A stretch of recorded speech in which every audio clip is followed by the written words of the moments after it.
So welcome to Trimming the Musical Fat, the podcast where we trim albums that are too damn long. I'm Stephen Nicholson, and I'm back again with my fellow Oasis-loving fans, Bryan, Paul and Jamie, for another couple of shows dedicated to the band. Now, last time out we created Disasterplan 2, a spiritual sequel to the band's 1998 B-Sides compilation. Today, we pick our least favourite 21st century Oasis tracks to create the Disasterplan. Come on then. Pull your fucking cameras away now, fucking leather, you knobhead. You don't need I'll it. leather you knobhead. You just had a baby. No, so you look like a dickhead. Right, look. Taking pictures of me, man. You look like a dickhead. Day 2 off me fucking coconut. So, it's time to start picking the songs for side A of the Disasterplan. So yeah, the first track is from Dig Out Your Soul, and it's Ain't Got Nothin.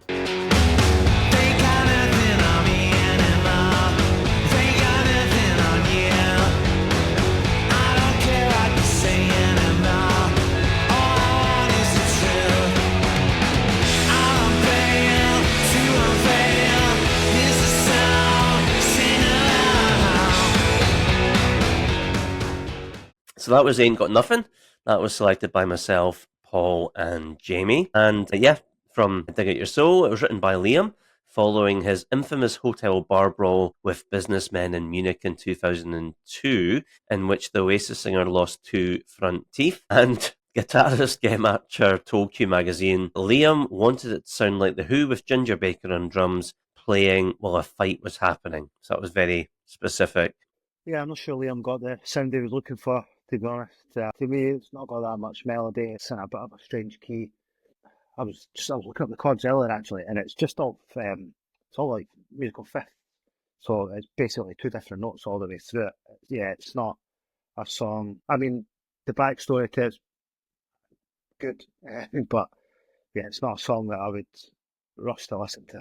Yeah, absolutely. I think there's a few tracks in at the end of that album that it's sort of album filler all over them, and this is definitely one. Yeah, I suppose it's, maybe a bit punky and it's fast paced, and there's some great Oasis songs that are like that, but this is definitely not one of them. Yeah, I'm with you guys. I mean, good energy. It's short. I think it's got a fine Liam vocal. Yeah, it just all seems wrapped around a pretty nondescript tune with lyrics that seem stolen from early 70s John Lennon, and when you listen to it.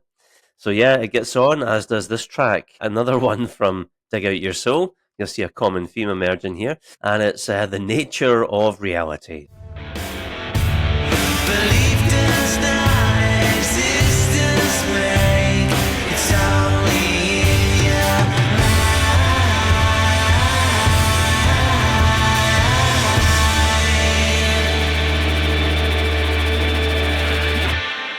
So that was The Nature of Reality. That was picked by Paul, Bryan and myself. As Paul was saying, that album, Dig Out Your Soul, at the end, there's a few sort of filler songs, I think, and this would be one of them. It's just, it's nothing really memorable about it. It's alright, I could listen to it, but yeah, not one of my favourites on that album, I would say. Yeah, exactly the same. It's not one that you'd remember or feel the need to go and listen to. And sometimes with Oasis songs, although it was pretty rare, when you first listen to them, it takes maybe a few sort of listens before you actually get into it. Not with this one, though. You tried. The others in that album. So yeah, they're just really sort of bang average songs, and this is definitely one of them for me. It was written by bass player Andy Bell, and Andy Bell said to Q Magazine, I taught Noel the guitar parts and then let him roll with it. Gem played the bass in it. I don't play on it at all. I wanted to make sure that it sounded right in the control room when it was being played. Yep, don't think that worked out too well there. But yeah, to me this sounds a lot like a pub covers band with a really good lead singer doing one of their own songs during a Friday night set. It's the one that everybody disappears to the bar or the toilet for. Yeah, it's totally uninspired. The apple's fallen very far from the tree with this tune. The next track is from Surprise Surprise, Dig Out Your Soul, and it's one that Paul, Bryan and myself picked, and it is High Horse Lady. Get off your high horse, lady. I don't need a ride.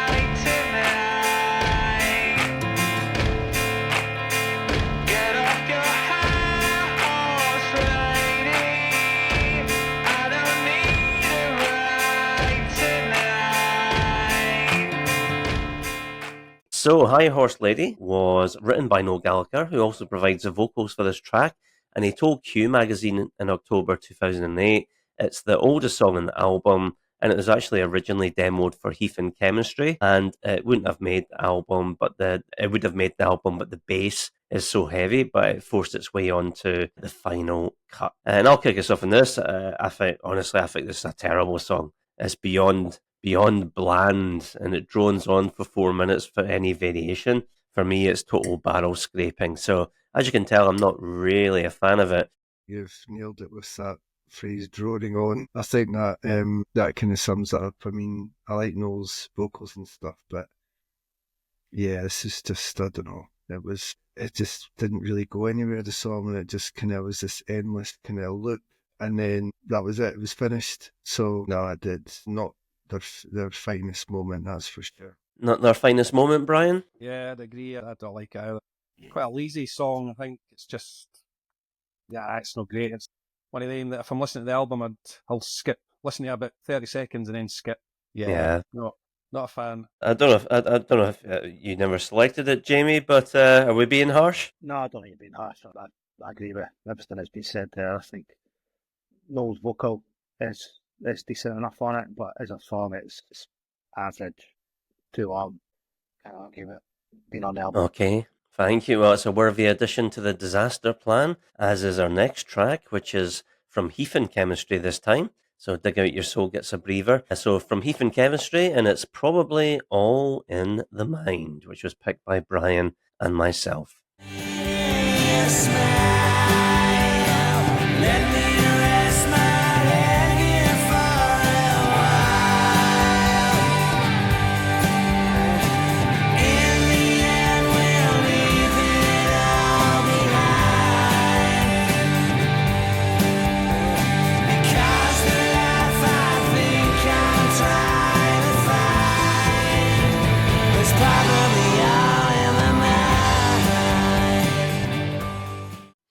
So, Probably All in the Mind was from Heathen Chemistry, and it was first demoed by Noel and Andy Bell immediately after they'd finished a session with Paul Weller for a track of his called 1x1. So, Bryan, you don't like it, why not? Well, it's not that I don't like it. It's all right. It's just probably one of the weakest on Heathen Chemistry, I think, when I was going through the albums and ones that I wasn't overly keen on. I've listened to it, so it's all right, but yeah, no. Not one of my favourites. Yeah, I'm kind of with you on this one here. I think it was, for me, it just sounds like the Oasis trying to ape the Beatles' song called Rain. Maybe just a bit too derivative for me. The drums are good in it, though. Drums are really good in it. Yeah. So it gets on, as does this next one, which is from Don't Believe the Truth, and it's A Bell Will Ring. The world's as wide as your life is thin, so entertain your goals. 'Cause I will shine on you again. A bell will ring inside your head, and I will be brand new.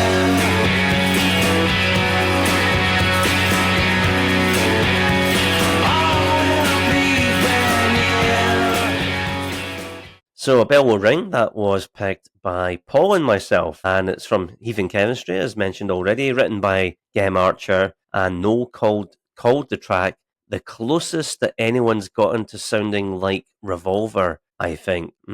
Okay, so Paul, was he deluded? So I think this one, that for me, I kind of used the same tactics as Bryan when I was going through the albums and trying to pick off like the weaker ones, and I actually quite liked that particular album. This is one of the weaker tunes on it.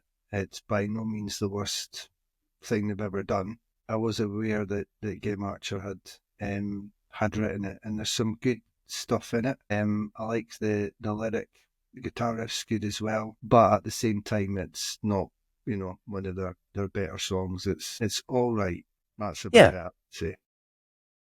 Again, I think I would agree with everything you just said. Again, it's another one that just wants to be something from Rubber Soul or Revolver, So Bad It Hurts. Again, just maybe a wee bit too derivative of the Beatles and maybe saddled with an uninspired melody and lyrics. But, it's pleasantly short, though, but that's why I nominated it. Okay, so that was A Bell Will Ring, which brings us to the penultimate track. In fact, no, that's lies. I tell lies. It's the final track on side A, which is Born on a Different Cloud, which was chosen by Bryan and Jamie. So let's hear it.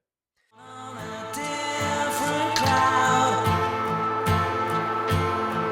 from the ones that have burst round town. It's no surprise to me that your class is clever and free, loaded just like a gun. Okay, so that was Born on a Different Cloud from Heathen Chemistry, and that one is written by Liam. Bryan and Jamie, you nominated it. Maybe come to you, Jamie, first. Why did it make the disaster plan for you? Yeah, for me it's too slow, too long, too repetitive. I just don't think it works. It's almost like it's two different songs kind of just mashed together. I don't know if it was actually two songs that ended up becoming one, but for me it doesn't really offer anything in the context of the album. And yeah, I found it, because again I took a similar approach by just kind of going through the albums and listening to each track, but in the kind of wider the context of the album itself. And yeah, I just found it boring, me, to be honest. You the same, Bryan? Just bored by it? I'll agree. It's just, it does go on a bit, and just a bit of a drone, just that. It's That's a good so- version, Bryan. You should record that Yeah. yourself. Yeah, I thought it was alright, actually. Compared with a lot of on that album, it wasn't the best. That's the reason I stuck it on. Yeah, I actually quite like this song. Although, yeah, I totally agree. It's way too long. Way too long. Okay, well, that is 6 songs picked for side 1, which runs to 23 minutes, and it's half-time. So please come back next week for the concluding pod where we'll pick side B. So Bryan, Jamie and Paul, thanks for joining me today, and thanks to you for listening. So until next week, keep trimming. Trimming the Musical Fat podcast is a Stephen and Paul Nicholson production. We'd love to hear from you. You'll find our contact details in the episode description. Want more TTMF? Head to our socials. Join our Facebook group. Follow us on TikTok. Subscribe to us on YouTube. And check out our website at trimmingthemusicalfat.com.